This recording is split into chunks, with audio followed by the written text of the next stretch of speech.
Hello प्यारे बच्चों, आज हम कक्षा 9 की विज्ञान विषय की वर्कशीट नंबर 69 को सॉल्व करेंगे, जो 18/12/2020 के लिए है।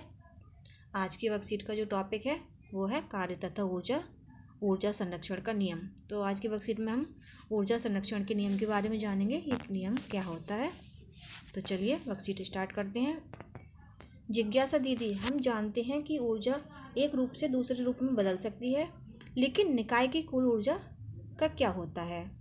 ज्ञान, जब भी ऊर्जा एक रूप से दूसरे रूप में रूपांतरित होती है तो उस निकाय की कुल ऊर्जा अपरिवर्तित रहती है। ऐसा ऊर्जा संरक्षण नियम के कारण होता है। इस नियम के अनुसार ऊर्जा को ना तो बनाया जा सकता है, ना ही इसे नष्ट किया जा सकता है। इसका केवल एक रूप से दूसरे रूप में रूपांतरण हो सकता है। ऊर्जा संरक्षण का नियम सभी स्थितियों और सभी प्रकार के परिवर्तनों के लिए मान्य है। चलिए एक सरल उदाहरण के द्वारा समझते हैं।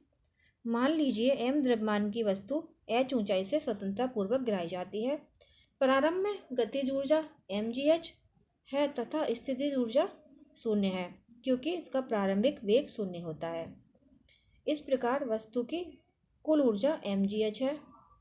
जब यह वस्तु गिरती है तो इसकी स्थितिज ऊर्जा गतिज ऊर्जा में परिवर्तित होती है। यह यदि किसी दिए हुए क्षण पर वस्तु का वेग v है तो गतिज ऊर्जा 1/2 mv² होगी। जैसे जैसे नीचे गिरती है, इसकी स्थितिज ऊर्जा कम होती जाती है तथा गतिज ऊर्जा बढ़ती जाती है। जब वस्तु धरती पर पहुंचने वाली होती है तो h बराबर 0 होता है तथा इस अवस्था में वस्तु का अंतिम वेग अधिकतम हो जाएगा। इसलिए अब गतिज ऊर्जा अधिकतम तथा स्थितिज ऊर्जा न्यूनतम होती है। तथापि सभी बिंदुओं पर वस्तुओं की स्थितिज ऊर्जा गतिज ऊर्जा का योग समान रहता है, अर्थात स्थितिज ऊर्जा mgh प्लस गतिज ऊर्जा 1/2 mv² बराबर अपरिवर्तित होती है। यह अचर होता है, मतलब कोई परिवर्तन नहीं होता। स्थितिज ऊर्जा प्लस गतिज ऊर्जा का जो मान होता है वो बराबर हो रहता है। किसी वस्तु की स्थितिज ऊर्जा तथा गतिज ऊर्जा का कुल योग उसकी कुल यांत्रिक ऊर्जा होता है। हम देखते हैं कि किसी पिंड के मुक्त रूप से गिरते समय इसके पथ में किसी वस्तु पर स्थितिज ऊर्जा में जितनी कमी होती है, गतिज ऊर्जा में उतनी ही वृद्धि हो जाती है। इस प्रकार गुरुत्वीय स्थितिज ऊर्जा का गतिज ऊर्जा में निरंतर रूपांतरण होता है। बेटा ये डायग्राम जो आप देख रहे हैं, ये कोई पिंड है, ये h हाइट है, ऊंचाई है, और ये ग्राउंड है, भूमि है। तो ये कोई जो पिंड है, तो इससे सबसे पहले स्थित ऊर्जा अधिकतम होती है और गतिज ऊर्जा 0 होती है। ठीक है बेटा। जब इसको पिंड को नीचे गिराया जाता है तो जो गतिज ऊर्जा होती है वो धीरे धीरे बढ़ती है और इसकी पिंड की जो स्थितिज ऊर्जा होती है वो धीरे धीरे कम होती है। जब जो ग्राउंड से ऊपर होता है जो पिंड, ग्राउंड से झूलने के पहले इसकी जो स्थितिज ऊर्जा होती है वो न्यूनतम हो जाती है, जो गतिज ऊर्जा होती है वो अधिकतम हो जाती है। ठीक है बेटा। अब इसके क्वेश्चन आंसर की तरफ बढ़ते हैं। पहला क्वेश्चन है, ऊर्जा संरक्षण का नियम लिखिए। तो बेटा इसका नियम यहाँ से आप लिख सकते हैं। इस नियम के अनुसार ऊर्जा को ना तो बनाया जा सकता है और ना ही इसे नष्ट किया जा सकता है। इसका केवल रूप से दूसरे रूप में रूपांतरण हो सकता है। यहाँ से आंसर नंबर 1 लिख लेंगे बेटा आप। चलिए दूसरा क्वेश्चन देखते हैं। एक गतिशील लोलक कुछ समय पश्चात विराम अवस्था में क्यों आ जाता है? अंततः इसकी ऊर्जा का क्या होता है?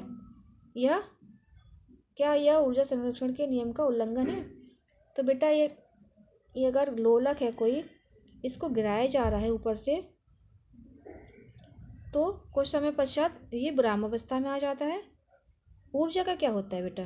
तो इसकी ऊर्जा होती है जो नीचे समय जाते समय जो घर्षण ऊर्जा होती है वो इस पर कार्य करती है। तो घर्षण ऊर्जा के समय ये ऊर्जा का मान कम हो जाता है। इसकी जो ऊर्जा होती है घर्षण ऊर्जा में चेंज हो जाती है। इस प्रकार कुल ऊर्जा जो होती है नियत रहती है। ठीक है बेटा, कुल ऊर्जा नियत रहती है। कुल ऊर्जा तो ये ऊर्जा संरक्षण के नियम का उल्लंघन है? बिल्कुल नहीं है। ये जो भी लोलक है जो गिरते समय विरामावस्था में आ जाता है, ये लोलक भी ऊर्जा संरक्षण के नियम का पालन करता है, जो क्योंकि इसकी जो घर्षण ऊर्जा है वो चेंज हो जाती है ऊर्जा में। तो इस प्रकार ये जो सेकंड का आंसर है ये हो जाता है बेटा। क्वेश्चन नंबर 3 है, 20 किलोग्राम का कोई पिंड 4 मीटर की ऊंचाई से मुक्त रूप में गिराया जाता है, तो निम्न सारणी के अनुसार प्रत्येक स्थिति में स्थितिज तथा गतिज ऊर्जा की गणना करके सारणी को भरिए, जबकि जीव का मान आपको 10 मीटर प्रति सेकंड स्क्वायर दिया गया है। तो यहाँ पर बेटा ये सारणी चलिए भरते हैं। सबसे पहले जो है एच है, एच ऊंचाई है, और स्थितिज ऊर्जा, गतिज ऊर्जा और कुल निकाय की कुल ऊर्जा। तो चलिए पहला है 4 मीटर,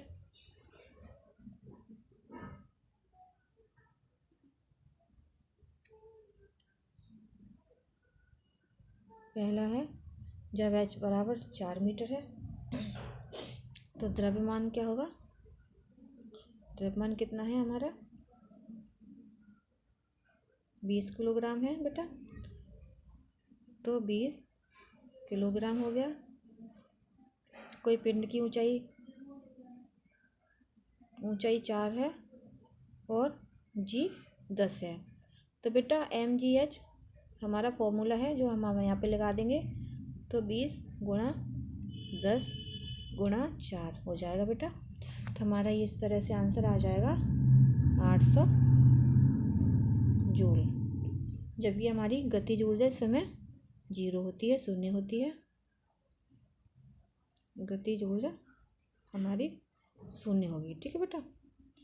तो ये 800 जूल इसका आंसर आ जाएगा 800 जूल, क्योंकि ये mgh का जो हमने फॉर्मूला लगाया है, 20 आपकी किलोग्राम की वस्तु हो गई, द्रव्यमान हो गया, m है, ये जी आपका 4 मीटर है, सॉरी h ये 4 मीटर है h, और जी आपका है यहाँ से दिया गया है 10। तो इनका इंटू करके हमने ये निकाल लिया।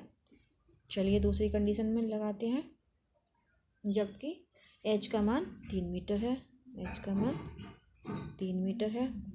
तो अब फॉर्मूला mgh से हमारा 20 गुणा g का मान हमारा 10 है, h का मान हमारा 3 है। तो इसको हम जब करेंगे तो 600 जूल आ जाएगा। जो इसकी स्थितिज ऊर्जा है वो 600 हो जाएगी। ये स्थितिज ऊर्जा, ये गतिज ऊर्जा हम निकालेंगे तो 800 माइनस 600 कर देंगे, 200। तो गतिज ऊर्जा का मान हमारा 200 हो गया, 200 जूल, ठीक है बेटा। और जो कुल ऊर्जा होगी हमारी, कुल ऊर्जा वो हमारी 600 प्लस 200 हो जाएगी। हमारी कुल ऊर्जा का मान भी 800 जूल हो जाएगा, ठीक है बेटा। तो कुल ऊर्जा नियत रहती है, हमने पहले पढ़ा था, ऊर्जा का एक रूप से दूसरे रूप में चेंज हो जाता है, स्थानांतरण हो जाता है।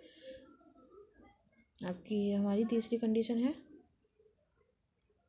जहाँ पर h का मान 2 दिया गया है, h का मान 2 मीटर है। तो फॉर्मूला mgh लगाते हैं, 20 गुणा 10 गुणा 2 हमारा आ जाता है, इसका कैलकुलेशन करके 400 जूल।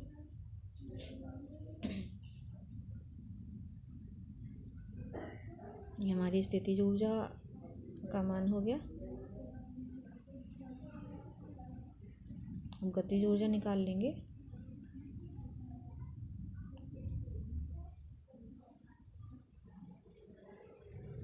आठ सौ माइनस 400 तो बराबर 400 हमारी गतिज ऊर्जा, 400 जूल हमारी गतिज ऊर्जा मिल जाएगी। और जो कुल ऊर्जा होगी वो नियत रहेगी बेटा, 400 प्लस 400, गतिज ऊर्जा 400, स्थितिज ऊर्जा हमारी 400 है। तो इस प्रकार कुल ऊर्जा 800 जूल होगी। तो ये भी ऊर्जा संरक्षण के नियम का पालन करता है। अब आप आगे अगली कंडीशन देखते लेते हैं। चौथी कंडीशन है हमारी H बराबर 1 मीटर है। तो mgh का फॉर्मूला लगाते हुए 20 गुणा 10 गुणा 1, तो हमारा बराबर 200 जूल आ जाएगा। स्थितिज ऊर्जा का मान हमारा 200 जूल हो जाएगा। स्थितिज ऊर्जा है हमारी ऊर्जा, ठीक बेटा, ये हमारी स्थितिज ऊर्जा है। और गतिज ऊर्जा के लिए हम क्या करेंगे, इसको माइनस कर देंगे 800 में से। 800 माइनस 200 बराबर 600 जूल हमारी गतिज ऊर्जा आ जाएगी। और जो कुल ऊर्जा रहेगी, कुल ऊर्जा वो हमारी देखिए 600 प्लस 200 बराबर 800 जूल हो जाएगी हमारी। स्थित ऊर्जा का मान नियत रहेगा। इस प्रकार हम अपनी टेबल भर सकते हैं बेटा।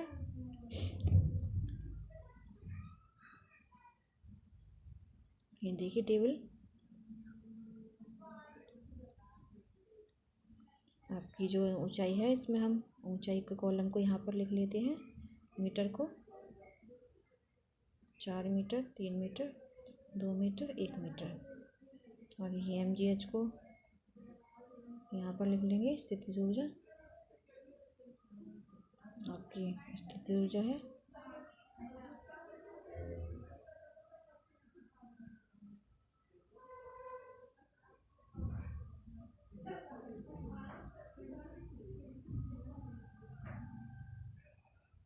H, स्थितिज ऊर्जा, गतिज ऊर्जा और कुल ऊर्जा। ठीक है बेटा, यही आपके कॉलम है। इनको हम यहाँ पे बना लेते हैं। H का मान पहले 4 है, फिर 3 है, फिर 2 है, फिर 1 है। स्थितिज ऊर्जा का मान शुरू में प्रारंभ में 800 था, जब गतिज ऊर्जा हमारी 0 थी। और निकाय की कुल ऊर्जा का मान 800 जूल था। ठीक है बेटा, जूल लगा लेंगे इनके आगे। जब हमारी हाइट जो थी H का मान 3 था, उस समय स्थितिज ऊर्जा का मान 600 जूल था, जबकि निकाय की गतिज ऊर्जा 200 जूल थी। टोटल ऊर्जा 800 जूल थी। ठीक है बेटा, जब हमारी H 2 थी, 2 मीटर, तो हमारी स्थितिज ऊर्जा 400 जूल थी, गतिज ऊर्जा भी 400 जूल थी। स्थितिज ऊर्जा का मान 800 जूल था। ठीक है बेटा, जब हमारा 1 मीटर था हाइट, तो ये 200 जूल था हमारा, ये 600 जूल था गतिज ऊर्जा का मान। और निकाय की कुल ऊर्जा का मान 800 जूल था। ठीक है बेटा, तो ये जैसे जैसे स्थितिज ऊर्जा घट रही है और गतिज ऊर्जा का मान बढ़ रहा है, लेकिन निकाय की कुल ऊर्जा का मान टोटल सेम रह रहा है। मतलब ये ऊर्जा संरक्षण के नियम का पालन कर रहा है। ठीक है बेटा, यहाँ से आपका क्वेश्चन नंबर 4 कंप्लीट होता है। उम्मीद है आपको आज की वीडियो अच्छी लगी होगी, समझ में आ गई होगी बेटा। अगर आपको वीडियो अच्छी लगती है तो लाइक करिए वीडियो को, और अगर चैनल पर नए हैं तो चैनल को सब्सक्राइब जरूर करिएगा बेटे। वीडियो देखने के लिए थैंक यू।